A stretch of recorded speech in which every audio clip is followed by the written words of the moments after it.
The Israeli army announces multiple targets were hit by fire from Lebanon and that it responded. Benjamin Netanyahu says his nation will decide on future action depending on how events develop. Hurricane Dorian strikes the Bahamas as a huge Category 5 storm.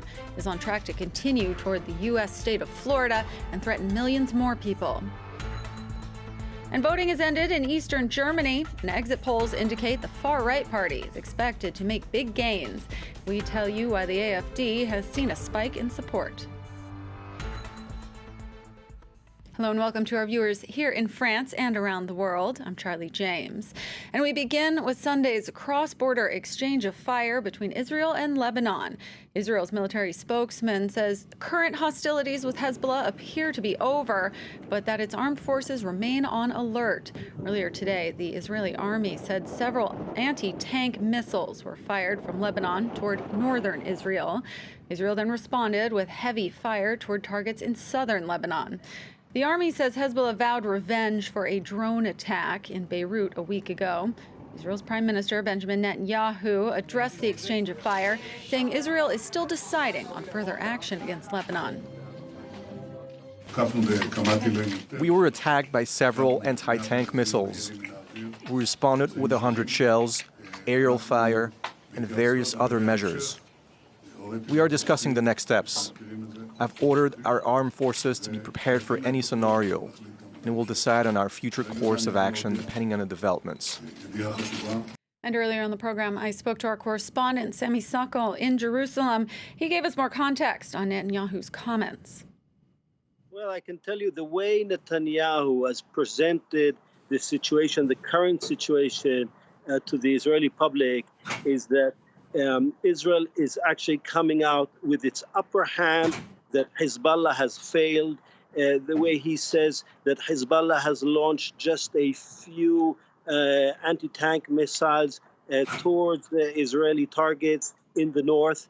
And at the same time, Israel launched more than 100 shells on Lebanon. And Netanyahu emphasized not only that no Israeli was hurt, but no Israeli was scratched. And we have to remember that we're facing elections on the 17th of September. And if all goes well, then Netanyahu can definitely say that he struck back hard. And if Hezbollah is not going to respond on these strikes, then he can get a few more points ahead of his election. How would you describe Netanyahu's tone during these comments? Did he seem defiant, angry? Well, I think that definitely Netanyahu is now in a position that he is giving a message to the Israeli public that he's under control, that he has control of the security situation. His main competition, his main rivals in these elections are a party of generals headed by Benny Gantz, who is the former chief of staff. We have in the same list another chief of staff, Gabi Ashkenazi, and yet another chief of staff, Bogi Ya'alon. So Netanyahu has very much, in these kinds of elections, has to portray himself as the person who can manage this security situation. And so far, events today have very much played in the direction Netanyahu would like things to go. And with the view from Beirut, journalist, author, and filmmaker Sophia Amara spoke to us a short time ago. She gave her take on whether this is a case of targeted retaliation or could trigger a real conflict.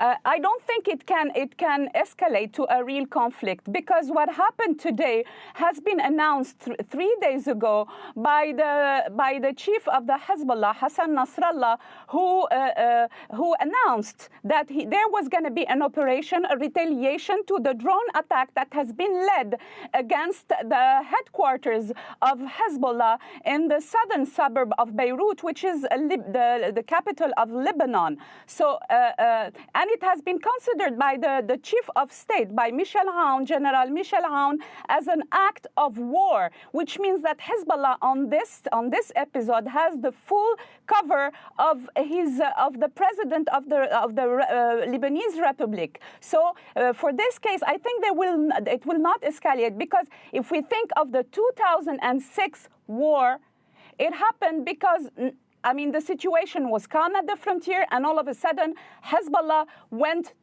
overpassed the frontier, killed and kidnapped Israeli soldiers. And for Israel, when they have killed soldier, it's all the difference. Today, apparently, despite what Hezbollah has been telling us, saying that they have targeted a tank and killed or wounded some of the Israeli forces that were inside that tank. Despite all this, it seems that there were no people or nobody was killed on the Israeli side. So this is what should make the difference and not push Israel to go further than it went with the bombardment of the village of Maroun al-Ras in the south of Lebanon, which is, I remind you, facing the north of Israel, that was targeted a few hours ago by Hezbollah. The Saudi-led coalition in Yemen launched an airstrike on a rebel-run detention center Sunday. However, the coalition said it targeted a Houthi military facility. The International Committee of the Red Cross says more than 100 people have been killed. Yenali with more on the deadliest coalition strike so far this year. Doctors tend to survivors of deadly airstrikes in the rebel-held city of Dammar. The Saudi-led coalition hit a college that they describe as a storage site for drones and missiles. Survivors, though, say the building was being used as a detention center. We were sleeping, and at around midnight there were maybe 3 or 4, maybe 6 strikes. They were targeting the jail. I really don't know how many bombs. There were 100 of us on the ground floor and 150 on the first floor. The International Committee of the Red Cross confirmed the building was used to lock up suspects and sent emergency aid to Dammar this Sunday. An ICRC team carrying both urgent medical supplies that can treat up to 100 critically wounded persons and 200 body bags to be donated is on its way to Dammar province, following airstrikes which are reported to have killed or wounded dozens of detainees. Rescue teams, meanwhile, continue to pull bodies out from the debris. Unfortunately, since the strike started, the Saudi-led coalition had warned people on all its media websites to not get close to the location. The coalition announced that this was a strike on an arms inventory. But this building was full of its own sons and mercenaries. Reports suggest some of the prisoners may have been political detainees and captured fighters from the pro-government side of the conflict, though it wouldn't rule out coalition suggestions that the building also stored weapons. In 2016, the Saudi-led coalition hit a prison complex in the port city of Hodeidah, killing more than 58 people. Hurricane Dorian has become the strongest storm in modern history to hit the northwestern Bahamas. The Category 5 storm made landfall Sunday and is expected to pound the islands for up to 2 days, with torrential rain, high waves, and damaging winds. Residents are hunkering down in schools, churches, and shelters to wait out the storm. Dorian is then expected to head toward the U.S. state of Florida, where millions are preparing for its potential impact. Parts of the state are being evacuated. U.S. President Donald Trump has been monitoring the storm and spoke about the areas that could be hit. It seems to be one of the biggest hurricanes we've ever seen. And that's a problem. That's a problem. We don't know where it's going to hit, but we have an idea. The original course was dead into Florida. Now it seems to be going up toward South Carolina, toward North Carolina. Georgia's going to be hit. Alabama's going to get a piece of it, it looks like. And earlier, France 24 spoke to Leah Head, founder of the hurricane relief organization Head Knowles. She is in Orlando, Florida, and told us what the biggest dangers are for those in the storm's path. Life. Straight up life is the risk. Because it's a Category 5. of almost 180 miles an hour, and it's going ridiculously slow. It's just going too slow, so it'll squat over all of our islands, and that will basically be so catastrophic that I'm imagining we'll see a lot of concrete slabs like we did a couple of years ago. The water is the most powerful thing, eh? And the water just comes and goes straight over and washes everything away. We're expecting over 15 feet surges on all of those islands. And the one good thing I can say right now is that at least it seems to be that we're going to get the brunt of it during daylight hours, which is so much, quote unquote, nicer to be able to happen instead of being asleep at night or not being able to sleep at all type thing, A setback for Germany's coalition government as the nation's far-right party surges in regional elections. Polls closed earlier Sunday in the East German states of Saxony and Brandenburg. Exit polls show Chancellor Angela Merkel's Christian Democrats remaining the largest party in Saxony, but their share of the vote dropped by more than 7 points over the last election. Meanwhile, the far-right Alternative for Germany came in second with over 27%, a big gain. For some analysis of today's vote, let's cross now to Dr. Thomas Koenig. He's a professor of political science at Mannheim University. Thank you so much for joining us. Thank you.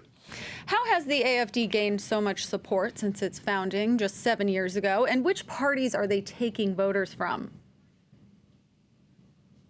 Yeah, there are election-specific reasons. For instance, in Eastern Germany, the party gains by those people which suffer from competition. These are borderline countries, and they have competition with Poland, Czechia, where the salaries are much lower. So the lower middle class in particular supports this party, but there are also more general reasons. We observe this trend of kind of a polarization in many party systems. So Germany is becoming a bit normal, like in Europe, everywhere. So the AfD is an anti-immigration party, but what else do they stand for? Or is that really their main rallying point? They are anti-immigrationist on that issue. They are anti-Europeanists, and they are protectionists in particular. And they promise those who feel threatened by Europeanization and globalization to have a kind of protection from their nationalization of politics. Now, a strong performance by the AfD could further shake Chancellor Angela Merkel's fragile coalition government. What could this mean for her leadership? On the one hand, that is true because the governing parties have particularly lost in these elections. And in particular, the SPD will have discussions about their new strategy. On the other hand, they were able to defend their positions in both states. So the first reaction of those parties has been that they, in spite of their losses, have achieved their goals. I want to finally just go a little deeper into this economic aspect to the East-West divide in Germany. Can you explain a little more how that affects politics in the country?